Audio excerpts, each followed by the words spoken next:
मनुष्य का मन बहुत ही चंचल होता है और इसलिए मन में कई तरह के विचार उत्पन्न होते हैं। क्षण भर में ही व्यक्ति का मन कई चीजों को सोचने लगता है। इसलिए तो कहा जाता है कि मन को काबू करना आसान नहीं। लेकिन गौतम बुद्ध मन को नियंत्रित करने के आयामों के बारे में भी बता चुके हैं। मन में विचारों का आना गलत नहीं है कि, लेकिन मुश्किल तब हो जाती है या विचार ऐसी परिस्थिति में गलत होते हैं जब मन में अश्लील विचार आते हैं। कभी कभी तो ना चाहने के बावजूद भी मन में अश्लील विचार आते हैं। अगर आपके मन में भी ऐसे विचार आते हैं तो गौतम बुद्ध की इस कहानी से आपके विचारों में जरूर बदलाव आएगा। बुद्ध अपने भिक्षुओं को उपदेश देने के साथ ही उन्हें भिक्षाटन के लिए भेजते थे। एक बार उन्होंने अपने भिक्षु भरत को भिक्षा लेने के लिए एक श्राविका के घर भेजा। भरत पूरे रास्ते मन में ये सोचते हुए श्राविका के पास गया कि आखिर आज भिक्षा में क्या भोजन खाने को मिलेगा। क्योंकि भरत चंद्रुवंश के राजकुमार थे और बुद्ध के सानिध्य भिक्षु के रूप में दीक्षित हुए थे। हमेशा भरत को महल में खाने के लिए स्वादिष्ट पकवान मिलते थे, लेकिन आज भिक्षा के रूप में उसे जो भी मिलेगा संतुष्ट होना पड़ेगा। श्राविका के घर पहुंचकर भरत ने भिक्षा मांगी। श्राविका ने भरत को बैठने के लिए कहा और भोजन लाने के लिए घर के भीतर चली गई।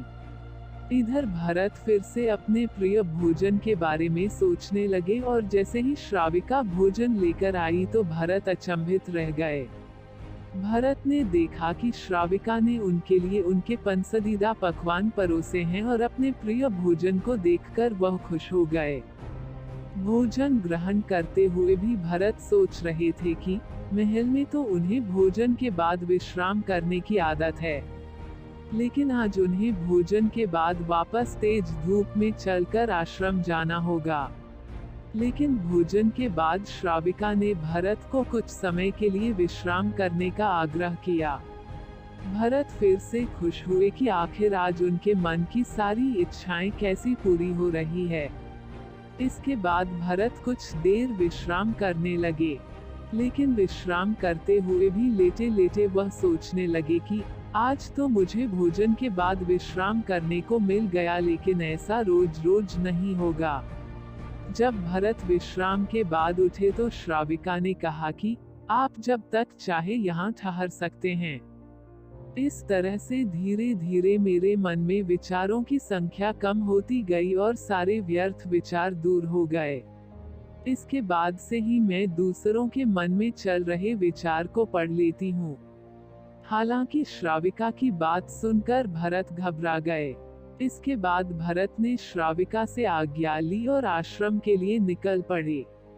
रास्ते में भी भरत फिर से मन में आए विचारों का स्मरण करने लगे कि श्राविका के बारे में उसके मन में अश्लील विचार भी आए थे। श्राविका ने उसे भी जान लिया होगा, वह मेरे बारे में क्या सोचती होगी। भरत खुद को लज्जित महसूस कर रहे थे। भरत ने आश्रम पहुंचकर गौतम बुद्ध से कहा कि अब मैं कभी भिक्षाटन के लिए नहीं जाऊंगा।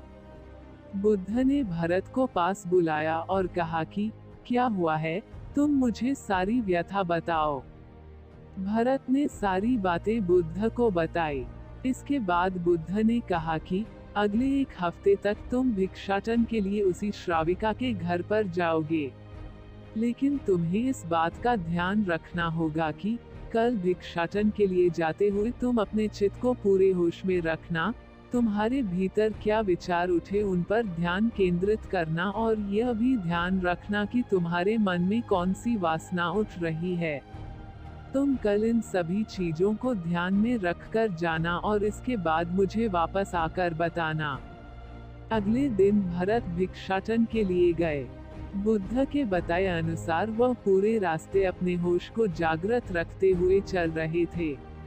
जब श्राविका का घर आया तो भरत ने भिक्षा मांगी।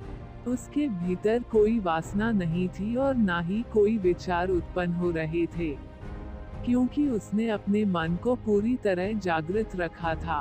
भरत ने भिक्षा ली और आश्रम चला गया। भरत ने बुद्ध को प्रणाम किया और कहा कि आज उसे जिस आनंद की अनुभूति हुई वह पहले कभी नहीं हुई।